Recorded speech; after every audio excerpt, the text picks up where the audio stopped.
We have a wild New York Jets update as an ESPN insider tells us why we should not be so quick to blame Aaron Glenn for everything that is going on with this current team, and one reason why Jets fans should still be excited for this team going forwards. And we have to break it all down. What's up, guys? I'm Matt Long. Welcome to Jets Digest. Before we get into the video for today, only 30.7% of viewers are subscribed to the channel. So if you are not subscribed, please take a second, hit that subscribe button. It really helps me out a ton. But let's get into the news for today. From Riddick per ESPN.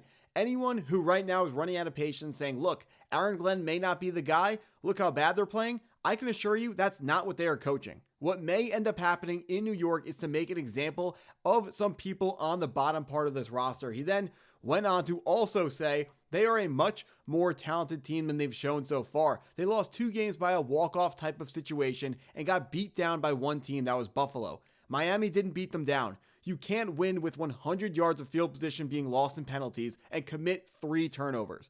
If they get that right, and then they're on the right track now. That coming from Riddick saying the New York Jets pretty much just they're beating themselves. But the point he's making is right now the Jets are fumbling and committing penalties. He's saying Aaron Glenn is not teaching them to do that at practice. No coach is coaching you to commit penalties, and that is, you know, it's on the players. I would honestly push back a little bit and say that, yes, they're not teaching them to commit penalties, but the fact that they still are committing this many penalties tells me that the coaches are not good enough at teaching them not to commit those penalties. So I really think this, quote from Riddick, I think he's being a little bit too nice and is a little bit too optimistic for what this team is looking like so far. Aaron Glenn has talked about how he wants to make sure that we are, being as disciplined as possible, and they're going to fight and be a very hard team. And they do fight. They go down big in a couple of games and came back a bunch of times. But this team really is just, they're not disciplined at all, which is one of the number one things that he was preaching. Last night, I went over some stats that this season, the New York Jets are committing 8 penalties per game, which is 0.1 penalties per game less than it was last year. Last season, we finished 32nd in the league in penalties committed per game at 8.1. This year, we're around 23 or 24, somewhere in the bottom third in penalties committed. Just way too high. It's super obvious when you are watching the game that the attention to detail cannot be high enough because the penalties are just being committed at way too high of a rate. It has to improve. Hopefully it does improve, but who really knows? As far as these games being really close, these close games, a lot of it comes down to coaching, and the fact that they're not winning the close games kind of tells you that maybe, the coaching isn't good enough, but we're still going to be preaching patience here. You don't love to see how much celebration was going on the sidelines versus the Buccaneers when there was still time on the clock. I, love the dance from Aaron Glenn, but it was obvious that that team was celebrating like the game was over, and the game was not over. And we, at least I felt, and I felt like a lot of Jets fans were feeling the same way when they said, I knew that the Buccaneers were going to travel right down the field and go score a touchdown or go take the lead again. And I'm like, yeah, I felt that too. When I was watching Aaron Glenn celebrate, I forgot how much time was on the clock. And I know maybe I forgot, maybe Aaron Glenn forgot as well, but Aaron Glenn's the head coach, has to make sure that he's keeping his head on straight when it comes to that. We also have some injury updates. Aaron Glenn said edge rusher Jermaine Johnson, his ankle, and running back / kick returner Quinnen Williams, his hamstring, they are day to day. Someone was asking, why is our new pickup returning kickoffs? Someone was asking me, why is Braylon Allen returning kickoffs? It's because with the new, dynamic kickoff, they're blocked more like running plays, so we want a running back, not a traditional smaller kick punt returner, returning those dynamic kickoffs. Our Quinnen Williams usually is a kick returner. He's currently injured. That's why right now, it was Braylon Allen taking some kicks back. That's why he was in that position to unfortunately get injured. And as it turns out, he is not doing well. Braylon Allen, the update on him is his knee is going to miss at least a couple of weeks. He's, almost definitely going to be headed to IR, but more updates from Dennis Wazak Jr. here. Michael Carter II is going through concussion protocol, and there's a good chance that he's also going to miss our next upcoming game against the Dallas Cowboys, a team that I'm really hoping that we can do better than we did against them last time. That was the second game after, or it's the first game after Aaron Rodgers got hurt, second game of the 2023 football season. We unfortunately, Garrett Wilson had this amazing slant taken to the house, but the Jets were not able to overcome everything in that football game this year. Dallas has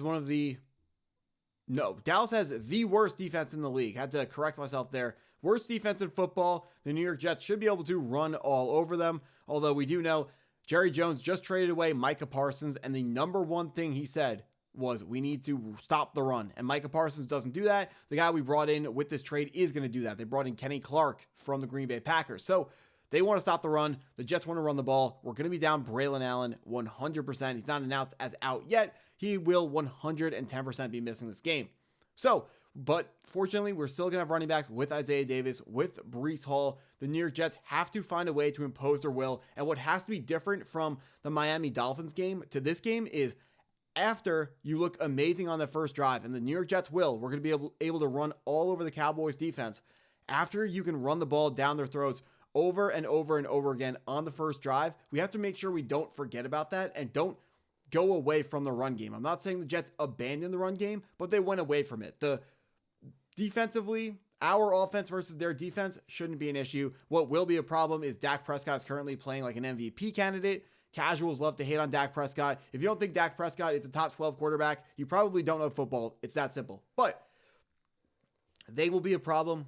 This team is not built to come back from double-digit leads. No doubt one of the top reasons why we went away from the run game against the Miami Dolphins was because we went down 10-0. Once it gets to a double-digit lead, a 2-score lead, that's when it gets scary. That's when play callers want to pass the ball and not run the ball as much as we've been doing. Fortunately, or not fortunately, hopefully we're not going to be going down and we can stick to the run. One thing about the Dallas Cowboys secondary is they are not disciplined. So expect to see a flea flicker in this game.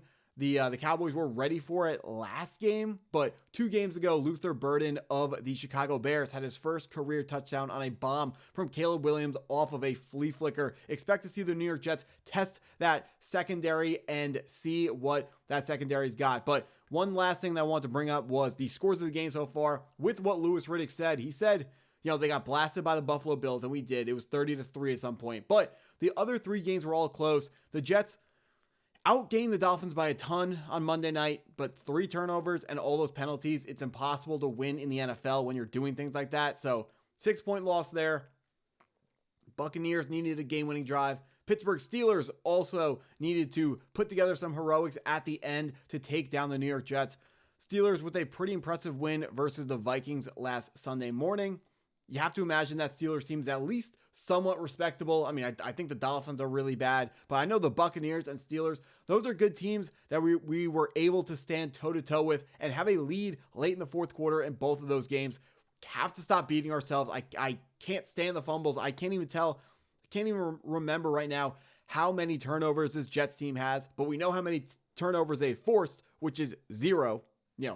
Just way too much. The turnover margin has to improve. This team is not built to win with a negative turnover margin. There's no way. This run the ball, play complementary football. The worst thing you can do on a team where your goal is to play complementary football is turn the ball over. You can't throw interceptions. You can't put the ball on the turf. The New York Jets have done that way too many, like a mind-boggling amount of times. I mean, I'm not trying to get too emotional here, but just it's so frustrating because the Jets play like fine. They play like the 20th or the 18th best team in the league. And then they literally just beat themselves. Like, hold on to the ball. Don't commit stupid pre-snap penalties. Even the John Simpson jumping on the guy late, even that one is like close-ish. Like, it's not really an effort penalty, but the coaches, they're always okay with effort penalties. If that's the way you're going to get a penalty, it's the dumb stuff. It's the false starts pre-snap, the illegal shifts pre-snap, the Garrett Wilson not getting lined up fast enough, although I do think that was Justin Fields snapping the ball too early because Garrett Wilson is a wide receiver. He's going to get all the way out wide when he's lining up in his alignment, so it's on Justin Fields to give him enough time to get set up, get aligned. This team, the penalties better be less prevalent in next game. They better not commit 8 penalties again, or I guess I'm going to be back on this channel talking about how Aaron Glenn is not doing one of the number one things that he promised he was going to do. I understand it takes time to instill a culture, but we really got to do better than what this team has been so far.